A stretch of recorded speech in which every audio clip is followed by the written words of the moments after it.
Assalamualaikum warahmatullahi wabarakatuh.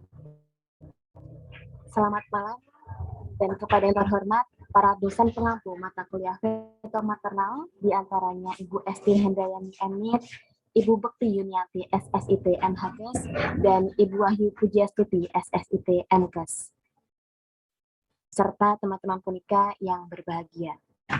Alhamdulillahirrahmanirrahim. Pada kesempatan ini, kami dari kelompok 4 tugas Problem Based Learning Fetomaternal dapat berjumpa melalui Zoom meeting untuk mempresentasikan hasil diskusi kami mengenai kasus ketuban pecah dini pada ibu hamil dengan diagnosa G2P1A0 usia kehamilan 35 minggu.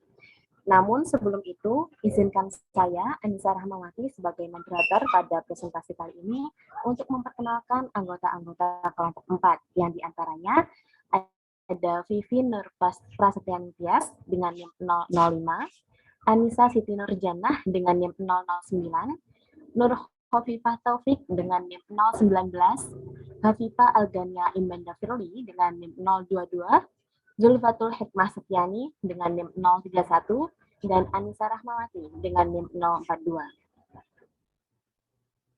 Teman-teman yang berbahagia, untuk mempersingkat waktu, marilah kita masuk pada sesi presentasi. Untuk yang pertama, akan saya bacakan skenario pada kasus kami, yakni ada seorang perempuan dengan diagnosa G2P1A0 usia kehamilan 35 minggu datang ke rumah sakit atas rujukan bidan. Keluhan mengeluarkan air banyak dari jalan lahir berbau amis. Hasil pemeriksaan keadaan umum baik, tensi 120/80 mmHg, nadi 80 kali per menit, suhu 37 derajat Celcius. Palpasi TFU pertengahan pusat PX, bagian fundus teraba bulat lunak. Presentasi kepala sudah masuk panggul. Pemeriksaan dalam, belum ada pembukaan serviks, teraba kepala H1. Pemeriksaan inspekulo, tampak air mengalir dari kanalis cervicalis, tidak ada pembukaan serviks. Selanjutnya kita masuk pada langkah-langkah problem based learning. Untuk langkah yang pertama, yakni klasifikasi istilah yang akan dibacakan oleh teman kita, Khofifah Taufik. Waktu dan slide dipersilakan. Baik, terima kasih moderator atas waktunya. 1. Klarifikasi istilah. Pemeriksaan kesehatan adalah serangkaian uji kesehatan rutin yang dilakukan di rumah sakit untuk memeriksa kesehatan tubuh secara keseluruhan dan mengantisipasi risiko penyakit. Inspekulum adalah pemeriksaan menggunakan spekulum, alat yang mirip paruh bebek, untuk menilai dinding vagina, leher rahim, dan sekitarnya. B. Pembukaan adalah proses membukanya leher rahim atau serviks per sentimeter sebagai jalur lahir bayi saat persalinan atau melahirkan. Pembukaan umumnya dialami oleh ibu yang hendak melahirkan dengan jenis persalinan berupa melahirkan normal. C. Internal examination atau periksa dalam adalah tindakan yang biasanya dilakukan dokter atau bidan untuk memastikan perkembangan proses persalinan dengan cara memasukkan jari tangan ke dalam vagina dan leher rahim. D. Palpasi ialah metode pemeriksaan di mana penguji merasakan ukuran, kekuatan, atau letak sesuatu dari bagian tubuh di mana penguji ialah praktisi kesehatan.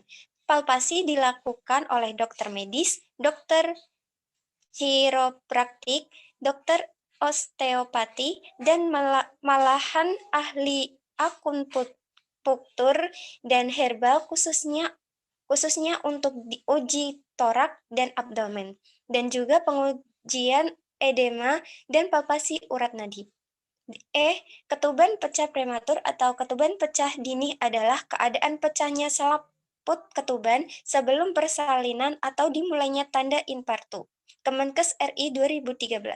Hal ini dapat terjadi pada kehamilan aterm maupun pada kehamilan preterm. Ketuban pecah dini atau KPD atau premature rupture of the membranes adalah keadaan pecahnya selaput ketuban sebelum terjadinya proses persalinan pada kehamilan aterm. Sedangkan preterm premature rupture of the membrane adalah pecahnya ketuban pada pasien dengan usia kehamilan kurang dari 37 minggu. D.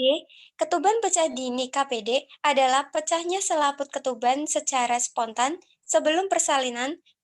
Perry and Jerome 2006, Yulianti 2012, pecahnya ketuban sebelum usia kehamilan 37 minggu disebut KPD preterm, dan jika setelah usia kehamilan 37 minggu disebut KPD aterm.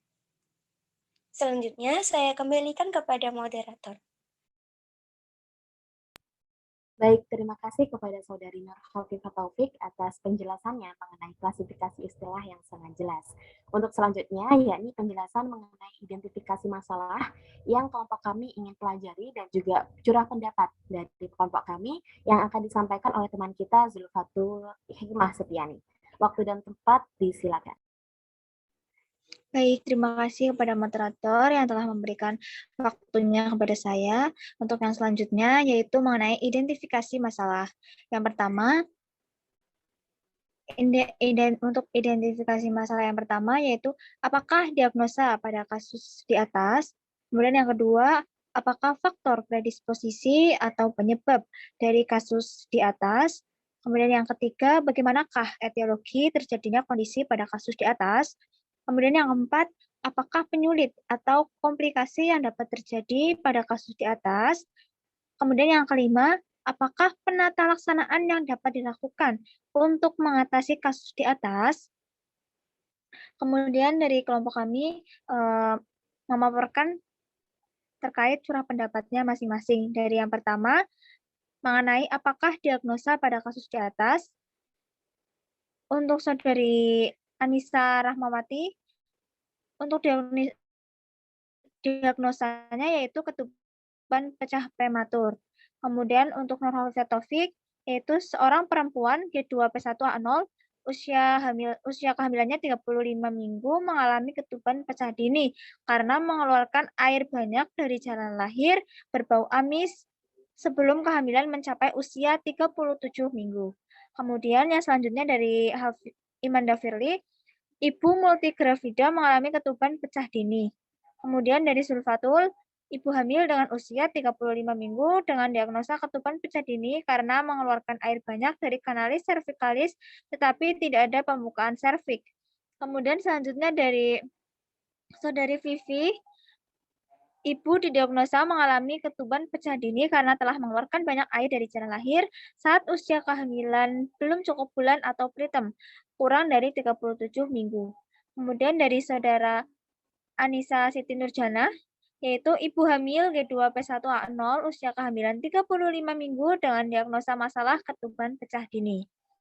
Untuk curah pendapat mengenai yang kedua, yaitu apakah faktor predisposisi atau penyebab dari kasus di atas.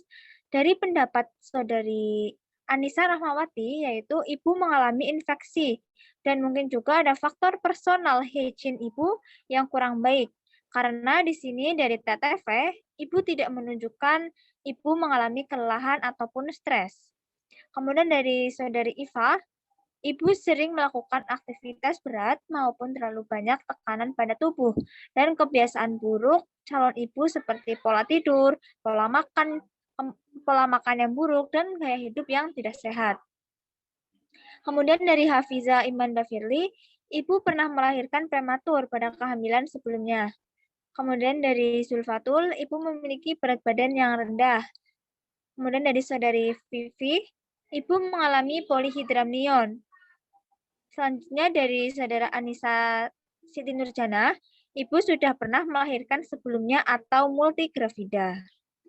Untuk yang selanjutnya, bagaimanakah etiologi terjadinya kondisi pada kasus di atas? Yang pertama dari Saudari Anissa Rahmawati, bisa jadi karena kehamilan yang pertama pernah kejadian ketuban pecah dini dan juga kemungkinan adanya infeksi jalan lahir pada ibu. Kemudian dari Saudara Khofifah, Dari keturunan genetik yang sebelumnya pernah terjadi ketuban pecah prematur pada keluarga calon ibu tersebut. Kemudian dari Hafizah, riwayat ketuban pecah dini pada kehamilan sebelumnya. Dari Zulfatul, berkurangnya kekuatan membran karena suatu infeksi. Kemudian dari Vivi, kekurangan gizi pada ibu hamil. Selanjutnya dari Anissa Siti Nurjana, semakin sering melahirkan, maka rahim akan semakin berubah dan berkurang dari kekuatan awalnya. Hal ini bisa menyebabkan munculnya kesempatan untuk muncul sebagai risiko, salah satunya ketuban pecah dini. Kemudian, apakah penyulit atau komplikasi yang dapat terjadi pada kasus di atas, menurut pendapat dari Saudari Anissa Rahmawati, bisa menyebabkan partus macet. Dan kalaupun janin berhasil dilahirkan, maka mengalami bayi lahir prematur. Kemudian dari Saudari Iva, dapat menjadikan bayi mengalami kelahiran prematur. Selanjutnya dari Saudari Hafiza, yaitu bayi lahir prematur. Kemudian dari Zulfatul, bayi mengalami BPLR dan infeksi pada ibu maupun janin. Selanjutnya dari Saudari Vivi, yaitu solusio plasenta. Selanjutnya dari Anissa Siti Nurjana, yaitu persalinan prematur dan infeksi. Untuk selanjutnya, apakah penata laksanaan yang dapat dilakukan untuk mengatasi kasus di atas? Menurut dari pendapat dari Saudari Ama, jika dari hasil pemeriksaan air ketuban masih tersisa dan ada his yang kuat untuk membantu penurunan janin, maka diupayakan lahir normal. Namun, jika air ketuban sudah habis, his tidak kuat dan juga sudah lemas, segera rujuk ke rumah sakit untuk dilakukan operasi sesar. Kemudian dari Saudari Iva, melakukan penyuluhan kesehatan, perawatan di rumah sakit terdekat, pemenuhan gizi seimbang, dan pemberian antibiotik. Untuk selanjutnya dari Hafiza, yaitu melakukan anamnesa dan melakukan pemeriksaan DCC. Selanjutnya kolaborasi dengan dokter spesialis kandungan atau SPOK. Menurut pendapat Zulfatul, jika ibu pertama kali menuju BPM atau puskesmas, maka segera rujuk ke rumah sakit. Kemudian kolaborasikan dengan tim medis lainnya seperti dokter kandungan. Kemudian menurut Vivi, segera rujuk ke dokter spesialis kandungan atau SPOK. Yang terakhir menurut Anissa Siti Nurjana, yaitu melakukan ANC rutin, penyuluhan dan pemberian informasi mengenai tanda-tanda, dan bila terjadi, rujuk ke rumah sakit. Sekian yang dapat saya sampaikan, saya kembalikan lagi kepada moderator. Terima kasih kepada Saudari Zulfatul Hikmastiani yang sudah menyampaikan identifikasi masalah apa saja yang sudah kelompok kami rumuskan mengenai kasus ini, dan juga menyampaikan pendapat-pendapat dari masing-masing anggota di kelompok 4 untuk menganalisa kasus ini. Dan selanjutnya kita masuk pada penyampaian hipotesis sementara yang sudah kelompok kami simpulkan, dan juga penyampaian tujuan pembelajaran. Apa sajakah yang bisa kelompok kami pelajari dari kasus ini, yang akan disampaikan oleh teman kita, Hafiza Algania Imanda Firly. Waktu dan slide disilakan. Baik, terima kasih atas waktunya. Jadi yang keempat adalah merumuskan hipotesis sementara. Ini adalah bagan pathway menurut curah pendapat dari kelompok kami. Karena faktor infeksi, personal higien kurang baik, kebiasaan buruk, riwayat melahirkan sebelumnya, berat badan yang rendah, dan polyhydramnion, lalu karena ketuban pecah dini pada kehamilan sebelumnya, infeksi jalan lahir ibu, keturunan genetik, berkurangnya kekuatan membran, kekurangan gizi pada ibu hamil, dan kekuatan rahim menurun. Hal ini menjadi ketuban pecah dini. Ketuban pecah dini tersebut dapat menyebabkan partus menjadi macet, bayi lahir prematur, bayi BBLR, dan infeksi pada ibu dan janin. Lalu penata laksanaannya adalah melakukan penyuluhan kesehatan, perawatan di rumah sakit terdekat, pemenuhan gizi seimbang, pemberian antibiotik, melakukan anamnesa dan pemeriksaan DJJ, kolaborasi dengan dokter kandungan. Lalu, jika air ketuban masih tersisa dan ada HIS yang kuat, untuk membantu penurunan janin, maka diupayakan lahir normal. Jika air ketuban sudah habis, HIS tidak kuat, dan ibu juga sudah lemah, segera rujuk ke rumah sakit untuk dilakukan operasi sesar. Lalu yang kelima, merumuskan tujuan pembelajaran. Adapun tujuan pembelajaran kelompok 4 dengan topik kasus ketuban pecah dini adalah mengetahui diagnosa pada kasus di atas, mengetahui faktor predisposisi atau penyebab kasus di atas, memahami etiologi terjadinya kondisi pada kasus di atas, mengetahui penyulit atau komplikasi yang dapat terjadi pada kasus di atas, dan mengetahui dan memahami penata laksanaan yang tepat untuk mengatasi kasus di atas. Baik, sekian dari saya kembalikan lagi kepada moderator. Terima kasih. Baik, terima kasih kepada saudari Havita Argania Imanafili yang telah menyampaikan hipotesis sementara dari kelompok kami atas proses ini dan juga tujuan pembelajaran yang telah kelompok kami fokuskan. Untuk selanjutnya, ya ini kita masuk pada pengumpulan informasi yang bisa memvalidasi curah pendapat yang sudah kita sampaikan tadi dan juga sintesis yang menyampaikan gabungan metode-metode yang kelompok kami pakai untuk diskusi kali ini yang akan disampaikan oleh teman kita Vivi.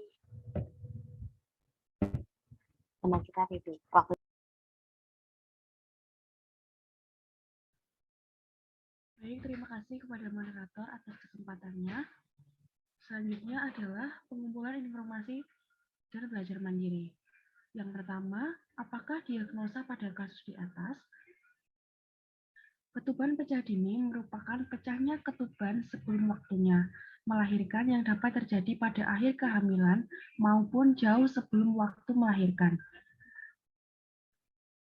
Dari Rukiah dan Yulianti 2010.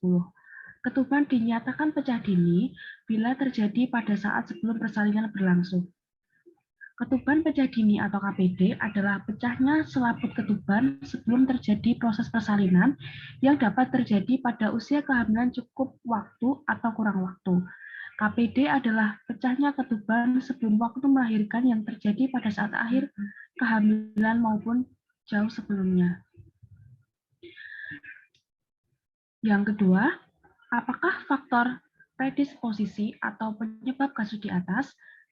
Menurut Mercer 2014, faktor risiko terjadinya ketuban pecah dini adalah persalinan preterm, dilatasi serviks, over distensi uterus, infeksi chorioidesidual, perdarahan dalam kehamilan, amniosintesis, ekonomi rendah, merokok.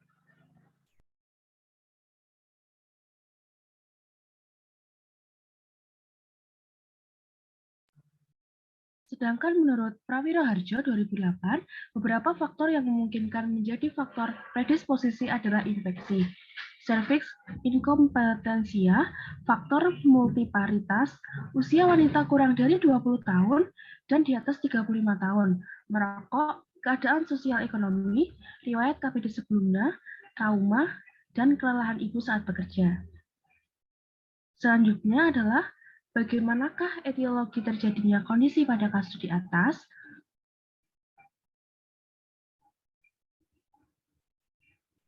Penyebab dari ketuban pecah dini tidak atau masih belum jelas. Menjelang usia kehamilan cukup bulan, terjadi kelemahan pada selaput janin yang memicu robekan. Selain itu, hal-hal yang bersifat patologis seperti perdarahan dan infeksi juga dapat menyebabkan terjadinya KPD. Penyebab terjadinya KPD diantaranya karena trauma pada perut ibu, kelainan letak janin dalam rahim, atau pada kehamilan grande multipara. KPD disebabkan oleh berkurangnya kekuatan membran karena suatu infeksi yang dapat berasal dari vagina dan serviks atau meningkatnya tekanan intrauterin atau oleh kedua faktor tersebut. Faktor tersebut yang pertama ada faktor umum. Faktor umum yang mempengaruhi terjadinya ketuban pecah dini yaitu yang pertama ada infeksi lokal pada saluran kelamin. Yang kedua ada faktor sosial seperti perokok, peminum, dan keadaan sosial ekonomi yang rendah. Yang kedua, ada dari faktor keturunan. Faktor keturunan yang mempengaruhi terjadinya ketuban pecah dini yaitu yang pertama ada kelainan genetik, yang kedua ada faktor rendahnya vitamin C dan ion Cu dalam serum karena asupan nutrisi makanan ibu yang berkurang. Yang ketiga, faktor obstetrik. Faktor obstetrik mempengaruhi terjadinya ketuban pecah dini yaitu yang pertama over distensi uterus seperti kehamilan kembar dan hidramion. Yang kedua, serviks inkompeten, yaitu ketidakmampuan serviks untuk mempertahankan suatu kehamilan oleh karena defek fungsi maupun struktur pada serviks. Yang ketiga, serviks konisasi atau menjadi pendek. Yang keempat, terdapat cephalopelvic disproporsi, yaitu kepala janin belum masuk pintu atas panggul, dan kelainan letak janin sehingga ketuban bagian terendah langsung menerima tekanan intrauteri yang dominan.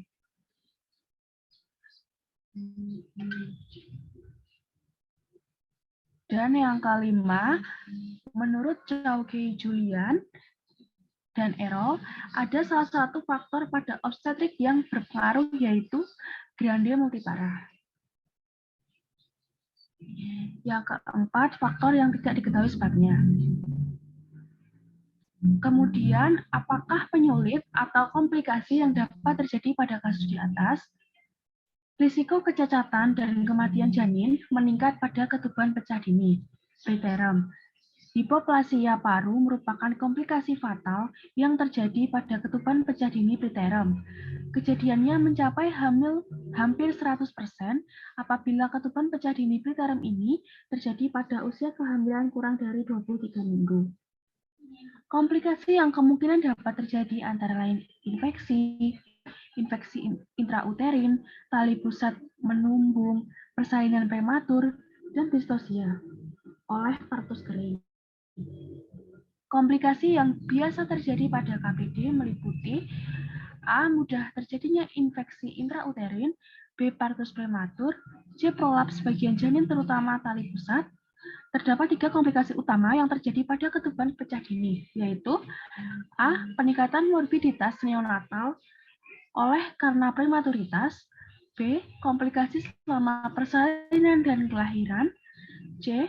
Resiko infeksi baik pada ibu maupun janin, di mana resiko infeksi karena ketuban yang utuh merupakan barrier atau penghalang terhadap masuknya penyebab infeksi.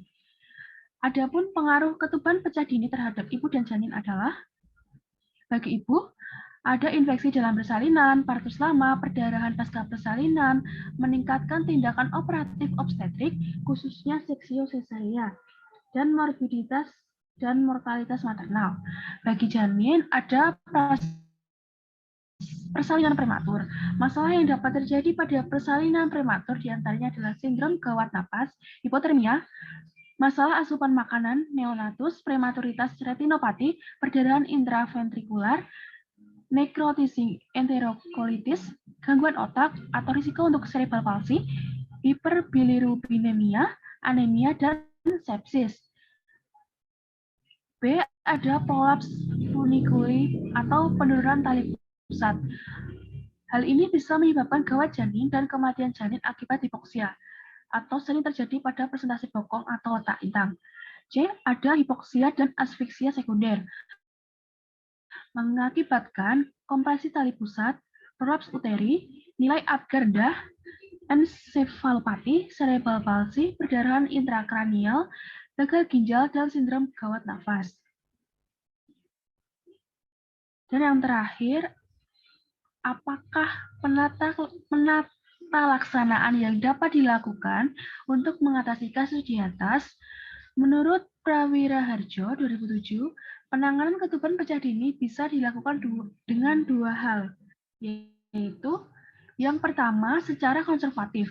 Secara konservatif yaitu Dengan dirawat di rumah sakit, diberikan antibiotika ampicillin 4 kali 500 mg atau erythromycin bila tidak tahan ampicillin dan metronidazole 2 kali 500 mg selama 7 hari.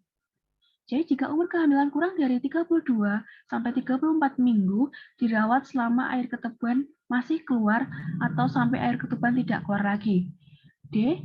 Jika usia kehamilan 32 sampai 37 minggu, belum infartu, tidak ada infeksi, tes busa negatif, maka diberi dexamethasone, diobservasi tanda-tanda infeksi, dan kesejahteraan janin, terminasi pada kehamilan 37 minggu.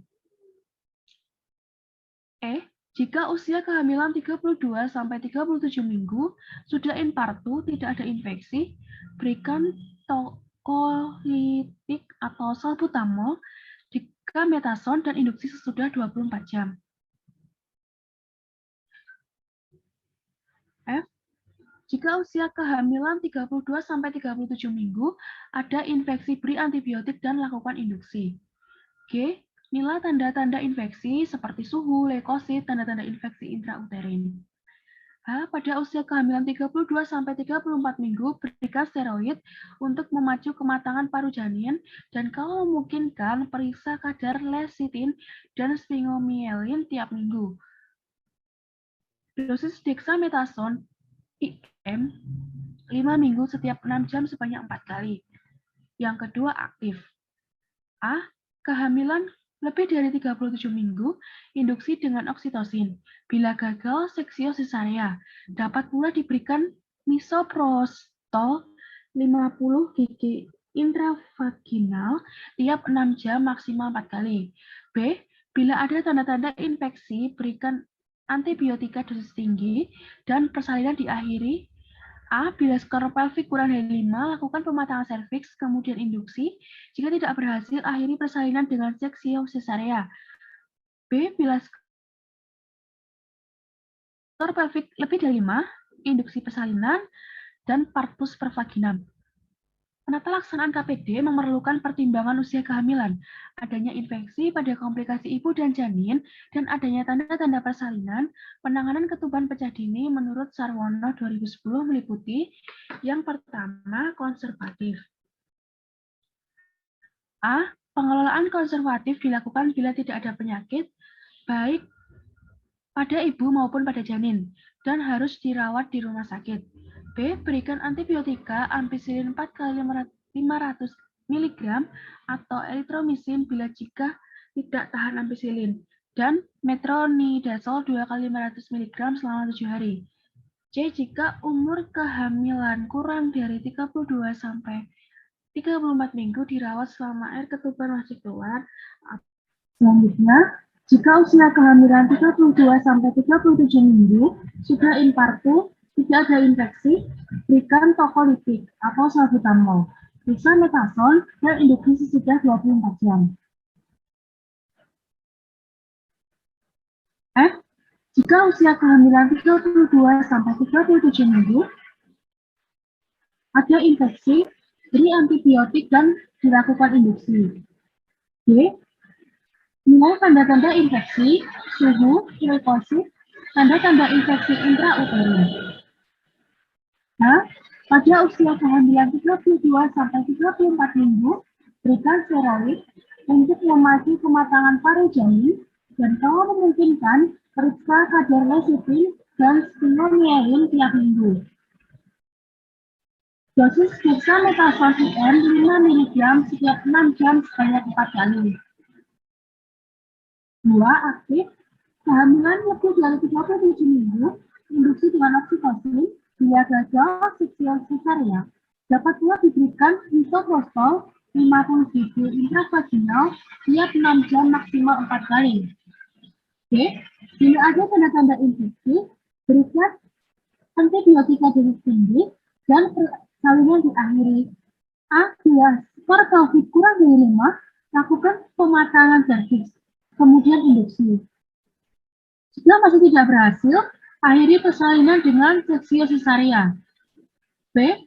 Bila skor pelvik lebih dari 5, induksi persalinan dan partus per vaginam.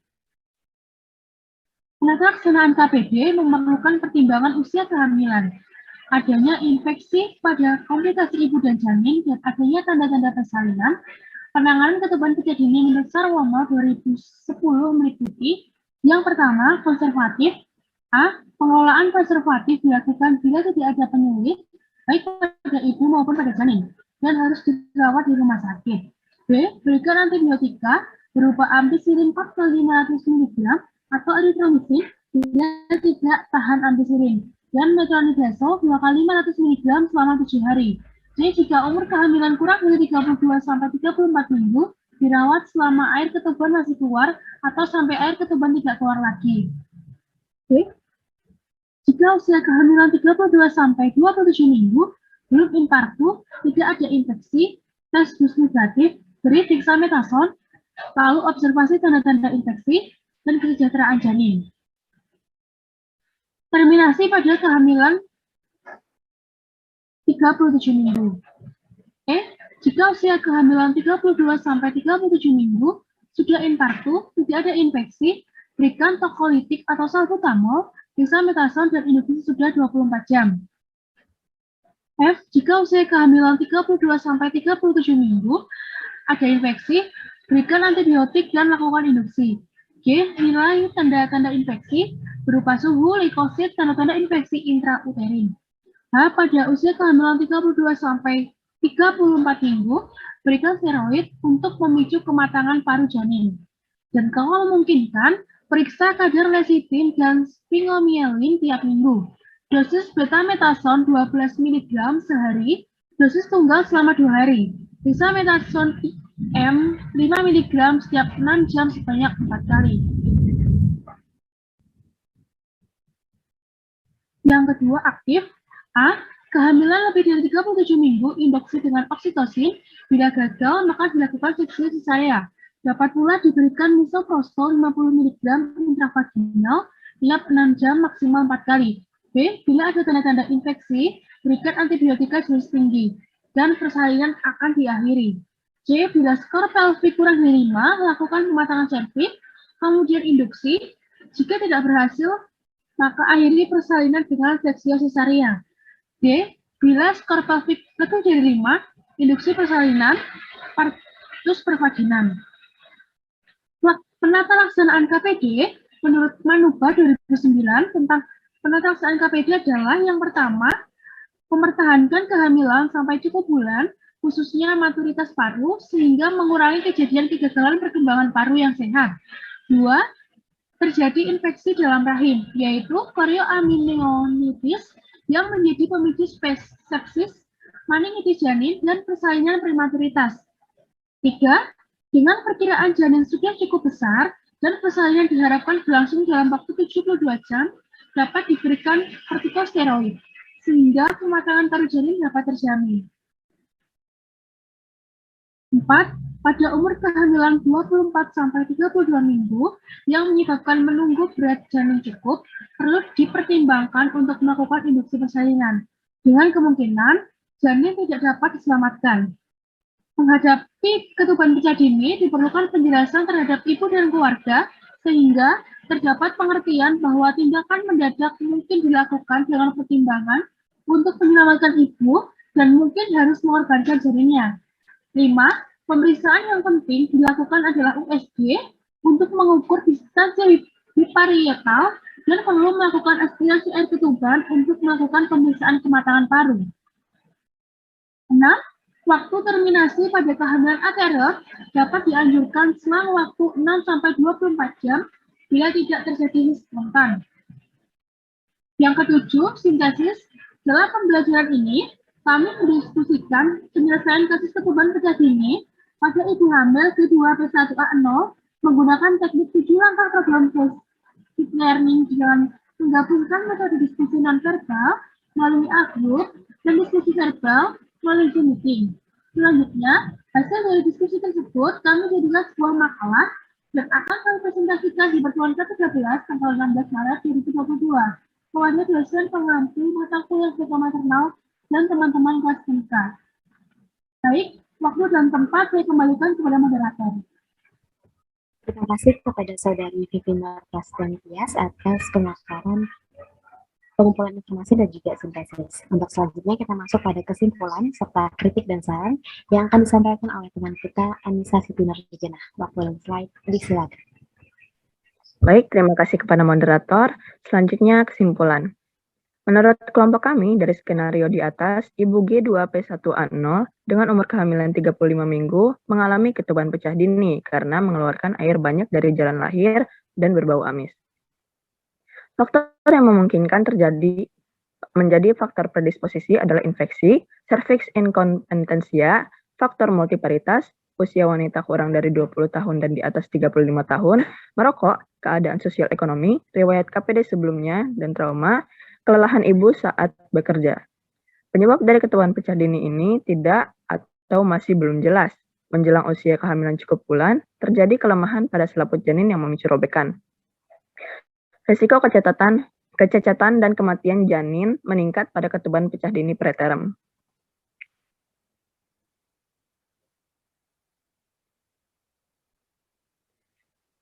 Hipoplasia paru merupakan komplikasi fatal yang terjadi pada ketuban pecah dini preterm.